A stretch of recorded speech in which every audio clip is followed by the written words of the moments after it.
School की सबसे गरीब लड़की रानी को उसकी टीचर रोज सबके सामने बेइज्जत करती थी। एक दिन तो हद ही हो गई। टीचर ने रानी को पूरी क्लास के सामने लाल मिर्च खाने की सजा दे दी। रानी रोती रही, लेकिन अगले ही दिन ऐसा हुआ कि पूरी टीचर की जिंदगी बदल गई। एक छोटे से शहर में एक सरकारी स्कूल था। उसी स्कूल में रानी नाम की एक लड़की पढ़ती थी। रानी बहुत गरीब थी। उसके पिता मजदूरी करते थे और माँ लोगों के घरों में काम करती थी। घर की हालत इतनी खराब थी कि कभी-कभी 2 वक्त का खाना भी मुश्किल से मिलता था। लेकिन रानी पढ़ाई में बहुत तेज थी। वो हमेशा क्लास में प्रथम आती थी।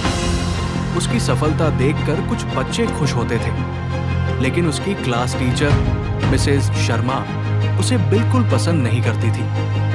मिसेस शर्मा को अमीर बच्चों से ज्यादा लगाव था। वो हमेशा उन्हीं की तारीफ करती थी। एक दिन रानी स्कूल देर से पहुंची। टीचर गुस्से में बोली, फिर देर से आई? तुम्हें पढ़ाई से ज्यादा बहाने बनाने आते हैं। रानी डरते हुए बोली, मैडम, माँ की तबीयत खराब थी, इसलिए मुझे घर का काम करना पड़ा। लेकिन टीचर ने उसकी एक न सुनी। उन्होंने उसे पूरी क्लास के सामने खड़ा कर दिया। बच्चे हंसने लगे। रानी की आंखों में आंसू आ गए। कुछ दिनों बाद स्कूल में परीक्षा हुई। रानी फिर से पूरे स्कूल में प्रथम आई। प्रिंसिपल ने उसकी खूब तारीफ की, लेकिन टीचर के चेहरे पर खुशी नहीं थी। उन्हें लगता था कि एक गरीब लड़की अमीर बच्चों से आगे कैसे निकल सकती है। अगले दिन टीचर क्लास में लाल मिर्च लेकर आए। उन्होंने कहा, आज जो बच्चा होमवर्क नहीं करेगा उसे सजा मिलेगी। संयोग से उस दिन रानी होमवर्क पूरा नहीं कर पाई थी, क्योंकि रात भर वो अपनी बीमार माँ की देखभाल कर रही थी। टीचर ने उसे सामने बुलाया और बोली, अब तुम ये लाल मिर्च खाओगी। पूरी क्लास संग रह गई। रानी रोने लगी, मैडम, मुझे माफ कर दीजिए। लेकिन टीचर का दिल नहीं पिघला। रानी कांपते हाथों से मिर्च खाने लगी। उसकी आंखों से आंसू बह रहे थे। पूरी क्लास डर गई। कुछ बच्चे रोने लगे, लेकिन कोई कुछ नहीं कर पाया। घर पहुंचते ही रानी की तबीयत खराब हो गई। उसकी मां घबरा गई। उन्हें जब पूरी बात पता चली तो उनकी आंखों में आंसू आ गए। उन्होंने कहा, बेटी, गरीब होना कोई गुनाह नहीं है। रानी चुपचाप रोती रही। उसी रात एक अजीब घटना हुई। रानी की मां को अचानक बहुत तेज बुखार हो गया।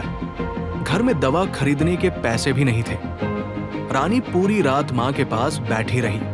वो भगवान से प्रार्थना करती रही।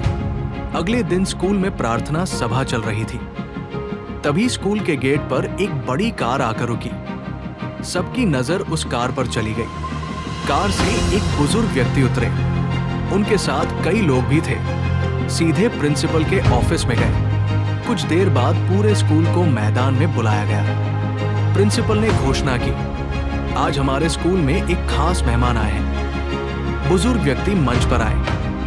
फिर उन्होंने कहा, मैं स्कूल का सबसे बड़ा दानदाता हूं।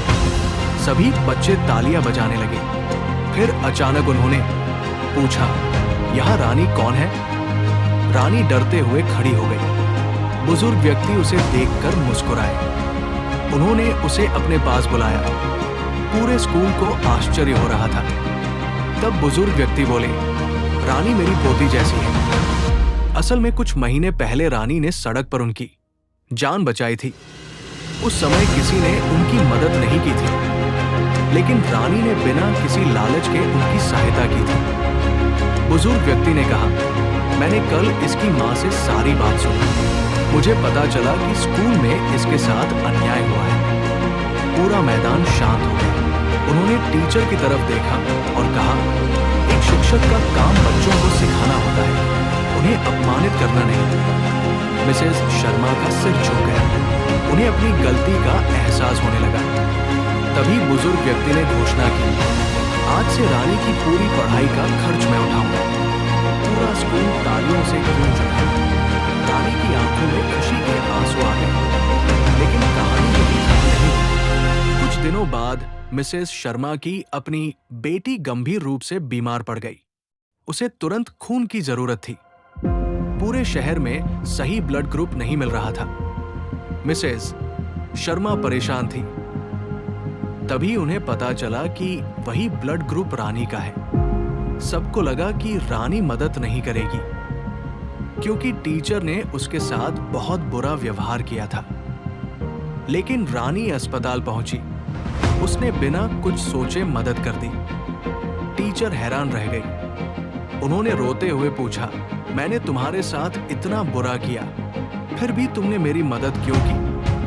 रानी मुस्कुराकर बोली, मैडम, आपने मुझे एक बात सिखाई है, बुराई का जवाब बुराई से नहीं, अच्छाई से देना चाहिए। ये सुनकर टीचर फूट-फूट कर रोने लगी। उन्होंने सबके सामने रानी से माफी मांगी और वादा किया कि अब कभी किसी गरीब बच्चे के साथ भेदभाव नहीं करेंगे। उस दिन के बाद मिसेस शर्मा बदल गई। वो हर बच्चे को बराबर समझने लगी और रानी, वो बड़ी होकर एक सफल डॉक्टर बनी, जो गरीब बच्चों का मुफ्त इलाज करती थी, क्योंकि उसे याद था कि गरीबी नहीं, इंसान का दिल बड़ा होना चाहिए। अगर आप रानी की जगह होते तो क्या टीचर को माफ कर देते? कमेंट में जरूर बताइए।